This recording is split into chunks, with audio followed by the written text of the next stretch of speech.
इस बार का 8th पे कमीशन कुछ ज्यादा ही कंफ्यूजिंग बनता जा रहा है भाई साहब। क्यों? क्योंकि पिछले पे कमीशन में जो नॉर्मल चीजें एज एक्सपेक्टेड एम्प्लॉयज के लिए होती थी, सरकारी कर्मचारियों के लिए होती थी, इस बार वो चीजों पर भी कंफ्यूजन क्लियर हो रहा है। वो चीजें भी, कुछ चीजें सरकार के द्वारा मना की जा रही हैं और कुछ चीजों में सरकार चुप्पी साधे हुए होगा भी कि नहीं होगा। तो एम्प्लॉय, सरकारी कर्मचारी के मन में बड़ा कंफ्यूजन है। वो क्या कंफ्यूजन है? 9 पॉइंटर शेयर करूंगा, 9 जहां पर क्लैरिटी नहीं है एम्प्लॉय को। हो सकता है एम्प्लॉय का भैया बड़ा नुकसान भी हो और बहुत सारी दिक्कतें होंगी। देखो होता क्या है ना, मैं बचपन में जहां हम लोग रहते थे ना, तो मोहल्ले में एक बनिए की दुकान होती थी। वो बनिए की दुकान चोर नाम से फेमस था। वो बाद में हालांकि दुकान बंद करा दी लोगों ने उसकी। वो करता क्या था, जो भी सामान आपको देता था ना, उस सामान में वो थोड़ी बहुत मार लेता था। जैसे मान लो उसको 1 किलो चीनी देना है, तो 1 किलो चीनी तराजू के इस साइड है और इस साइड बटखारा है। बटखारा समझते हैं ना, जो वजन होता है। इस साइड बटखारा है 1 किलो का, लेकिन वो चीनी के नीचे 25 ग्राम का बटखारा अलग से जोड़ देता था, जिसकी वजह से 25 ग्राम कम चीनी होते हुए भी वो 1 किलो के बराबर दिखता था। तो 25 ग्राम चीनी तो मार लिया ना उस बनिए ने। चावल हो, दाल हो, आटा हो, ऐसे हर चीज के साथ वो करता था। बाद में जब उसकी पोल खुली तो लोगों ने मार पीट करके उसको भगाया। आप जब इस बार 8th पे कमीशन आते हुए देखोगे ना, तो आपको ऐसा फील होगा कि कहीं सरकार हमारे साथ वो बनिए वाला हाल तो नहीं कर रही है भैया। क्योंकि बहुत सारी चीजें आपको पता चलेगा भैया पहले बताई नहीं, बाद में बताई तो कुछ और बता दिया। और चलो डिटेल में बता ही देता हूं आपको हुआ क्या है।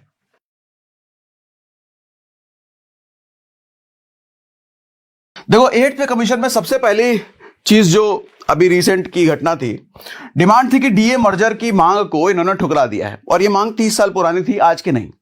आप अगर 5th पे, मैंने यहां पे डॉक्यूमेंट भी खोल रखा है, यहां पे लिखा हुआ है साफ साफ, ये देखो 1 मार्च 2004 का डॉक्यूमेंट है, सरकारी cga.nic.com पे है।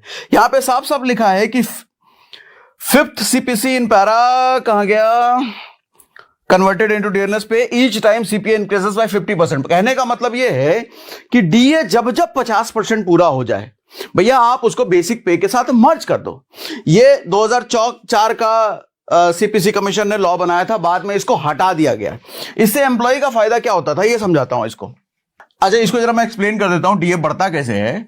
हर 6-6 महीने पर डीए सरकार मान लो 3% देती है। ये ऊपर नीचे होता है, कभी ढाई होता है। पुरानी वाली सरकार ने तो बहुत ज्यादा डीए बढ़ाए थे। अब मान लो 6-6 महीने पे 3% सरकार बढ़ाती है। इस 6 महीने 3% बढ़ाए, अगले 6 महीने फिर 3% बढ़ाए, तो 1 साल में हो गया डीए बढ़ गया भैया 6%। फिर अगले 6 महीने पे 3% और बढ़ा दिया, तो यानी कि 1.5 साल में डीए हो गया 9%। इस तरीके से बढ़ते बढ़ते जब 50% डीए पहुंच जाए, तो इस डीए को क्या करो, आप बेसिक पे में मर्ज कर दो। ये पहले का रूल था। बेसिक पे में मर्ज करने का मतलब 50% डीए प्लस बेसिक। बेसिक क्या होता है? बेसिक सैलरी के ऊपर ही इंक्रीमेंट वगैरह, एचआरए वगैरह, बाकी सैलरी के जो कंपोनेंट होते हैं सब इसी पर डिपेंडेंट करते हैं। अगर ये कम है तो बाकी कंपोनेंट भी सैलरी के कम होंगे।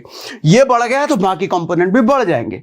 50% जब बेसिक में मर्ज कर दिया जाता था तो ये बेसिक बढ़ जाता था, और जब सैलरी का बेसिक पार्ट बढ़ा तो एचआरए, टीए, बाकी सारे अलाउंसेस भी बढ़ जाते थे, तो ओवरऑल सैलरी बड़ी हो जाती थी। अब क्या किया है, 50% होने के बाद भी, डीए 50% होने के बाद भी ये बेसिक में ऐड नहीं हो रहा है जब तक नया पे कमीशन नहीं आता। तो नया पे कमीशन आने में तो भैया लफड़े हैं, अभी 2-2 साल बाकी है, उस पर भी डिटेल बताता हूं। तो ये 2 साल तक तो गया ना भैया, आप पुराने वाले बेसिक पर ही रहने वाले हो। चलो और डिटेल में आपको समझाता हूं। तो एक पॉइंट तो ये हो गया कि 30 साल पुरानी ये जो मांग थी, इस बार सरकार ने क्लियर कर दिया कि हम नहीं करने वाले भैया। ठीक है, डीए मर्जर से होने वाले बेसिक पे बढ़ती थी, जिससे एचआरए, पेंशन, ग्रेच्युटी ये सब बढ़ जाता था। करंट डीए 58% जा चुका है, यानी कि 50% कब का क्रॉस हो चुका है, लेकिन मर्जर नहीं होगा। अब गवर्नमेंट ने इस पर क्या कहा है कि no proposal regarding merger of existing DNS allowance. मतलब डीए का जो प्रपोजल तुमने दिया है भैया, इस पर कोई कंसिडरेशन नहीं है, मतलब ये एक तरह से रिजेक्ट ही समझ लो। ये किसने कहा है? Finance minister of state Pankaj Chaudhary, Lok Sabha 1 दिसंबर 2025 को ये कहा है। ठीक है, इसका मतलब क्या निकलता है ये समझिए। 30 साल से जो मांग हो रही थी, सरकार ने इसको एक झटके में खारिज कर दिया है। एम्प्लॉयज को इंटरिम रिलीफ नहीं दी जाएगी। इंटरिम रिलीफ मतलब आप 2025 में 7th पे खत्म कर देंगे, लाएंगे 2027 में, ये जो 2 साल का इंटरिम रिलीफ मिलना चाहिए था वो नहीं मिलेगा। एट्थ पे कमीशन आने तक इसी स्ट्रक्चर पर गुजारा करना पड़ेगा। महंगाई बढ़ेगी लेकिन रियल सैलरी वही रहेगी, ये नहीं बढ़ेगा। अब उसके बाद दूसरा पॉइंट सुनो, जानबूझकर डिले 7th सीपीसी खत्म 8th सीपीसी 2027 तक। यह भी कहा जा रहा है कि सरकार शायद जानबूझकर डिले कर रही है, भैया पैसा बचा रही है, ये सब भी हो रहा है क्या? अब ये कैसे हो रहा है ये समझो। होगा क्या, से 7th पे कमीशन 31 दिसंबर 2025 को खत्म हो जाएगा, ठीक? तो 31 दिसंबर 2025 के बाद 1 जनवरी 2026 आएगा, तो 1 जनवरी 2026 से नई सैलरी मतलब नया कमीशन आ जाना चाहिए। नहीं होगा ऐसा। क्यों? क्योंकि भैया 8th पे का नोटिफिकेशन 3 नवंबर 2025 को आया है।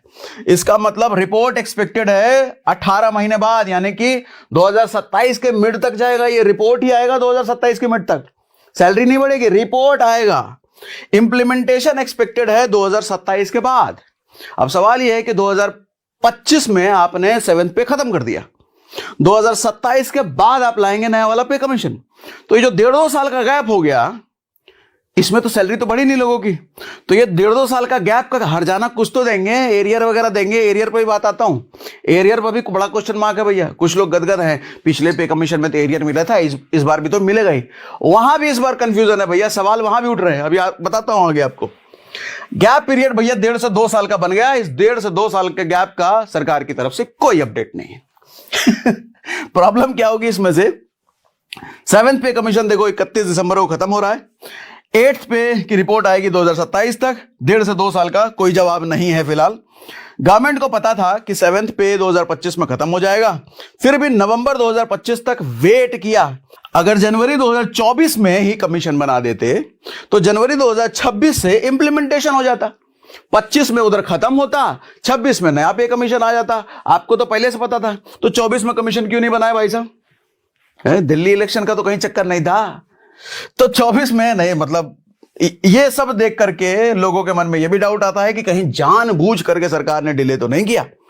अब सुनो अगला पॉइंट, इंप्लीमेंटेशन डेट पर चुप्पी है, इस पर क्लैरिटी नहीं है। एम्प्लॉइज हो सकता है अंधेरे में रह सकते हैं। क्या है भैया? The date of implementation shall be decided by government. ये स्टेटमेंट है गवर्नमेंट की।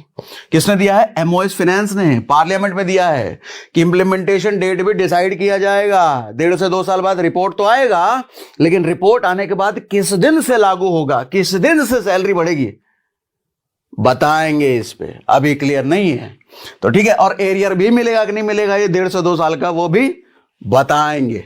तो ये बताएंगे वाला मोड चल रहा है। इसमें गलत क्या है? पिछले पे कमीशन में हमेशा क्लियर डेट दी गई थी, इस बार सरकार खुद को ये छूट दे रही है कि बताएंगे, देख लेंगे वाला। तो एम्प्लॉय की प्लानिंग यहां पे भैया दिक्कत में पड़ेगी। उनके लोन्स चलते हैं, इन्वेस्टमेंट होते हैं, लाइफ के कई सारे डिसीजंस होते हैं, बाल बच्चे की शादी ब्याह, एजुकेशन, बहुत सारी चीजें होती हैं। प्लानिंग नहीं कर सकते हो क्योंकि पता नहीं है भैया 1.5-2 साल का क्या मिलेगा। ये अनसर्टेनिटी उनको कंफ्यूज कर रही है। चौथा सुनो, ये बहुत बड़ा पॉइंट है। हर पे कमीशन में ये होता था, अगर करंट पे कमीशन और अगला पे कमीशन आने में डिले होता था तो जो बीच का डिले है उसका एरियर मिल जाता था एम्प्लॉयज को बाद में। इस बार एरियर पर कंप्लीट साइलेंस है, कुछ बात नहीं हो रही। डिमांड है लेकिन सरकार बोल नहीं रही है, तो करोड़ों का यहां पे नुकसान हो सकता है भाई साहब अगर एरियर नहीं मिला तो। अब एरियर क्यों इंपॉर्टेंट है? अच्छा, इस पर सवाल क्यों उठ रहे हैं आगे बताऊंगा, वो भी क्लैरिटी देता हूं। एरियर क्यों इंपॉर्टेंट है? अगर 8th पे कमीशन 2026 से इफेक्टिव माना जाए, इंप्लीमेंटेशन 2027 में हो, तो ये जो 1.5 से 2 साल का एरियर मिलना चाहिए, मतलब इसका जो पैसा हुआ 1.5 से 2 साल का बढ़ा हुआ पैसा, वो जो मिलना चाहिए। लेकिन गवर्नमेंट कह रही है इस पर कोई कमिटमेंट अभी, मतलब इस पर बात ही नहीं हो रही भैया। अगर एरियर नहीं मिला तो एम्प्लॉय को करोड़ों का नुकसान होगा ही होगा। पास्ट की प्रैक्टिस क्या थी? 7th पे कमीशन में एरियर मिला था 18 महीने का, 6th पे कमीशन में भी मिला था। इस बार गवर्नमेंट चुप क्यों है? क्या एरियर देने का इरादा नहीं है? टीओआर में भी एरियर का जिक्र नहीं है। टीओआर जब टर्म्स ऑफ रेफरेंस, अभी आता हूं, चलो उसकी बात कर ही देता हूं। जब टीओआर बनता है तो उसमें सारी क्लैरिटी दी जाती है पे कमीशंस को, हम क्या करेंगे क्या नहीं करेंगे, कैसी प्लानिंग होगी, सब कुछ। इस बार जिक्र नहीं है भाई साहब, और जिक्र नहीं है तो क्या हो सकता है? कुछ भी हो सकता है। टर्म्स ऑफ रेफरेंस एम्प्लॉय के खिलाफ डिजाइंड है, कुछ लोग ऐसा भी कह रहे हैं। अब ये टर्म्स ऑफ रेफरेंस क्या होता है? एक तरह का डॉक्यूमेंटेशन होता है जो पे कमीशन बनाती है। वो उसमें सारा डिटेल होता है, किस तरह के एम्प्लॉइज को क्या देंगे, नहीं देंगे, कितना देंगे, एरियर देंगे कि नहीं देंगे, कब से देंगे, सब कुछ होता है। पहले के पे कमीशन में डेट भी मेंशन होता था, इस पे कमीशन में डेट भी मेंशन नहीं है। इस पे कमीशन में देखा जाएगा कब से देना है, वो चल रहा है। अब एम्प्लॉय यूनियन की कंप्लेंट क्या है, टीओआर में इंप्लीमेंटेशन डेट का कोई जिक्र नहीं है, जैसा मैंने अभी बोला। इंटरिम रिलीफ का कोई प्रोविजन ही नहीं है। 7th पे कमीशन के टीओआर से ज्यादा रेस्ट्रिक्टिव है इस बार। रेस्ट्रिक्टिव मतलब और ज्यादा सरकार के फ्रेंडली है, एम्प्लॉय फ्रेंडली नहीं है, क्योंकि फिस्कल डिसिप्लिन पर ज्यादा फोकस है। मतलब सैलरी बढ़ाने में हो सकता है सरकार कंजूसी करेगी। तो पुराने वाला जो ग्रोथ आपने एक देखा होगा 7th पे 6th पे में, उस तरह का ग्रोथ भी हो सकता है, मुश्किल हो, क्योंकि सरकार भैया कह रही है कि बजट कम है भैया, सरकार का बजट टाइट है। तो ऐसी बातें जब होने लग जाए तो एक तरह से कर्मचारियों को डराया जाता है कि ज्यादा कुछ होगा नहीं, ज्यादा उम्मीद मत रखना। अब जेसीएम ने टीओआर रिवाइज करने की मांग की, लेकिन गवर्नमेंट ने इग्नोर कर दिया। 7th पे कमीशन वर्सेस 8th पे कमीशन अगर आप देखो तो एक टेबल बना के मैंने आपको समराइज किया कि इंप्लीमेंटेशन